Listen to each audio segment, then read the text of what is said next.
যদি বেনিফিটের কথা ভাবেন তাহলে বিশ্বকাপের বিকল্প নাই।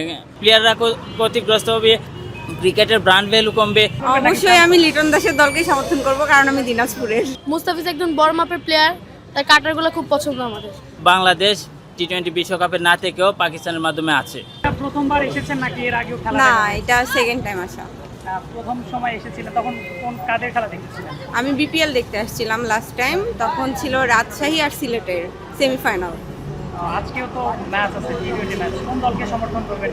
লিটন দাসের দলকে সমর্থন করবেন নাকি অবশ্যই আমি লিটন দাসের দলকেই সমর্থন করব, কারণ আমি দিনাজপুরের। লিটন দাসের আসলে ভক্ত কখন থেকে?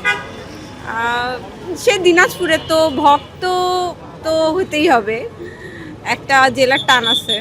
শুধু কি দিনাজপুরে থাকে এই কারণে নাকি লিটনের ক্লাসিক্যাল যে ব্যাটিং না, হ্যাঁ, খেলা ভালো লাগে। তার অধিনায়কত্ব কেমন লাগে? আসলে সেভাবে করে খেলা দেখার সময় হয় না, তো আজকে আশা করি সে ভালোই করবে। লিটন ছাড়া আর কোনো ক্রিকেটার আছে যাকে পছন্দ করেন? শান্তকে ভালো লাগে, শরীফুল ভাইকে ভালো লাগে, সাকিব আল হাসানকে কেমন লাগে? সাকিব আল হাসানকে তো ভালো লাগে, ওটা তো সাকিব তো বাংলাদেশ দলের সাথে নেই, তবে যুক্ত হওয়ার সম্ভাবনা তৈরি হয়েছে। বিসিবি এটা নিয়ে পদক্ষেপ নিয়েছে, এটা আসলে ভালো সিদ্ধান্ত কিনা?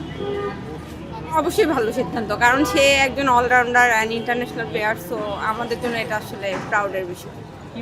কি মনে হয় যে আজকে লিটন দাসের দল ধূমকেতু জিতবে কিনা, কি মনে হয়? হ্যাঁ, ইনশাল্লাহ জিতবে। মানে ধূমকেতুর খেলা দেখতে আসছি, কারণ সাইফ আছে আর লিটন দাস, ওদের ভাল লাগে। তোর দলও তো অনেক ভালো, এবার কিন্তু- বিপিএলে এই দলের প্লেয়াররা অনেক বেশি ভালো পারফরমেন্স করেছে। কি মনে হয় চ্যালেঞ্জিং হবে কিনা? জি, কোন ক্রিকেটারকে বেশি পছন্দ? কার মুস্তাফিজ। খেলা? শুধু মুস্তাফিজ? আবার লিটন দাস। মুস্তাফিজকেই কেন পছন্দ? মুস্তাফিজ একজন বড় মাপের প্লেয়ার, তার কাটারগুলো খুব পছন্দ আমাদের। আর কোন কোন ক্রিকেটার আছে যাকে পছন্দ? নাজমুল হোসেন শান্ত, শান্তকে কেন পছন্দ? ওর ক্যাপ্টেন্সিটা বেশি ভালো লাগে। এত ভালো ক্যাপ্টেন্সি করে, ভালো খেলে, তিনি জাতীয় দলের স্কোয়াডে ছিলেন না, মানে বিশ্বকাপের স্কোয়াডে ছিলেন না, এটা খারাপ লাগে কিনা? জি অবশ্যই, এবার বিপিএল এসে অনেক ভালো পারফরমেন্স করেছে, তাও জাতীয় দলে এবার আসতে পারেনি। হ্যাঁ, জাতীয় দলে নেই, এটা কি আসলে বিচারিতা কিনা তার সাথে? কি মনে হয়? না, ওর ওর ওর জায়গায় আরো ভালো প্লেয়ার আছে দেখে মনে হয় চান্স পাইনি। সাকিব আল হাসানকে কেমন লাগে? সাকিব আল হাসান তো নাম্বার ওয়ান। নাম্বার ওয়ান খেলোয়াড় বাংলাদেশ দলের সাথে নেই, এটি আসলে কতটা পীড়া দেয়? কি মনে হয়? এটা তো অনেক প্রিয় না, মানে কতটা খারাপ লাগে সাকিব নাই জাতীয় দলের সাথে? এটা অনেক খারাপ লাগে। যদি থাকতো তাহলে বাংলাদেশ আরো বড় বড় মঞ্চে ভালো খেলতে পারতো। ধূমকেতু আর দুর্বারের তোমার ফেভারিট দল কোনটা? ফেভারিট বলার মানে কোন দল পছন্দ করো আর কোন দলে খেলা দেখার জন্য আসছো? দুর্বার, কেন? নাজমুল হোসেন শান্তর জন্য। যদি বেনিফিটের কথা ভাবেন তাহলে বিশ্বকাপের বিকল্প নাই। বিকজ বিশ্বকাপে গেলে প্লেয়াররা ভালো খেলতে পারলে ম্যান অফ দ্য ম্যাচ হওয়ার সুযোগ ছিল, ম্যান অফ দ্য টুর্নামেন্ট হওয়ার সুযোগ ছিল, ওনাদের স্পন্সরের একটা ব্যাপার স্যাপার ছিল, বিভিন্ন ব্র্যান্ডস কোম্পানিগুলো তাদেরকে স্পন্সর করতো। ওই জায়গাটা থেকে প্লেয়াররা আমার কাছে মনে হয় যে কিছু ক্ষতিগ্রস্ত হয়েছে। তবে যেহেতু এটা রাষ্ট্রীয় একটা সিদ্ধান্ত এবং বাংলাদেশের সম্মানের প্রশ্ন, সো আমি যেটা আমি মনে করি যে সিদ্ধান্ত নিয়েছে এটা ভালো একটা সিদ্ধান্ত নিয়েছে। এবং সাম্প্রতিক পাকিস্তান আমাদের পাশে দাঁড়িয়েছে, ওনারা ইন্ডিয়ার ম্যাচ বয়কট করেছে। সো আমার কাছে মনে হয় যে পাকিস্তান বাংলাদেশের পক্ষ হয়ে সিদ্ধান্তটা খুব ভালো নিয়েছে। অ্যাটলিস্ট একটা রাষ্ট্র হলেও বাংলাদেশের পক্ষে প্রতিবাদ জানিয়েছে। এই যে পাকিস্তানের কথা বলেন, পাকিস্তানের প্রধানমন্ত্রী শাহবাজ শরীফ তিনি কিন্তু বাংলাদেশকে নিয়ে রীতিমতো একটা স্টেটমেন্ট দিয়েছেন যে বাংলাদেশ যে সাহসী পদক্ষেপ নিয়েছেন সেটা সমর্থনে তারা ইন্ডিয়ার বিপক্ষে ম্যাচ বয়কট করেছে। এটি আপনার কাছে কেমন লাগছে?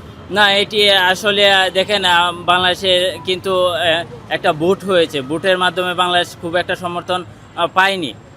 সব কিছুই তো ইন্ডিয়ার আন্ডারে। সো পাকিস্তানের প্রধানমন্ত্রী বাংলাদেশের পক্ষে এই সিদ্ধান্তটা নেওয়া আমার কাছে মনে হয় যে সত্যি বাংলাদেশের জনগণ এবং বাংলাদেশের প্রায় 20 কোটি ক্রিকেট ফ্যান্স আছে, সবার মানে পাকিস্তান মানুষের মন জয় করে ফেলেছে। এবং এই পাকিস্তান ইন্ডিয়ার ম্যাচ বয়কট করে একটা মেসেজ দিয়েছে যে বাংলাদেশ টি-20 বিশ্বকাপে না থেকেও পাকিস্তানের মাধ্যমে আছে। এবং আশা করি যে পাকিস্তানের টিমের বেশিরভাগ সমর্থনই বাংলাদেশ থেকে পাবে ইনশাল্লাহ।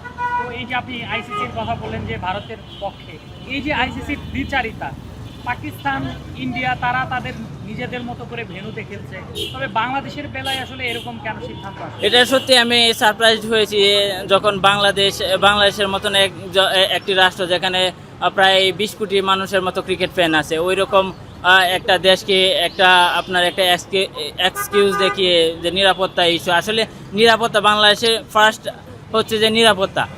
প্লেয়াররা যদি নিরাপত্তাই না পায় তাহলে খেলবে কেন? সবার আগে তো মানুষের মানুষের নিরাপত্তা। সো ওই চিন্তা থেকে বাংলাদেশ সরিয়ে দাঁড়িয়েছে। তারা আইসিসি ইন্ডিয়ার পক্ষ থেকে কোনো ভালো একটা সিদ্ধান্ত দিতে পারে নাই। তো এই যে আপনি আইসিসি দ্বিচারিতার কথাও বললেন, তবে ইদানিং দেখা যাচ্ছে ক্রিকেটেও একটা গ্লোবাল রাজনীতি হচ্ছে। যেমন শ্রীলঙ্কা ইতিমধ্যে পাকিস্তানকে একটা হুমকি দিয়ে বসেছে যে শ্রীলঙ্কার কোনো ক্রিকেটারকে পিএসএল এ তারা এনওসি দেবে না।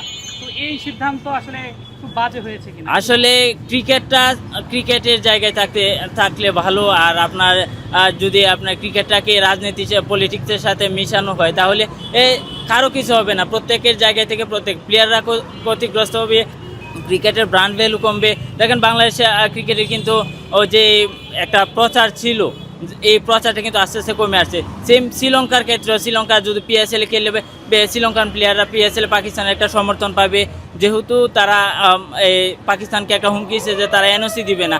তাতে শ্রীলঙ্কান প্লেয়াররা ক্ষতিগ্রস্ত হচ্ছে এবং তারা যে তাদের যে একটা ফ্যান ফলোয়ার বাড়ানোর যে একটা প্রচার, ওইটা থেকে তারা আমার কাছে মনে হয় যে কিছু পিছিয়ে থাকবে।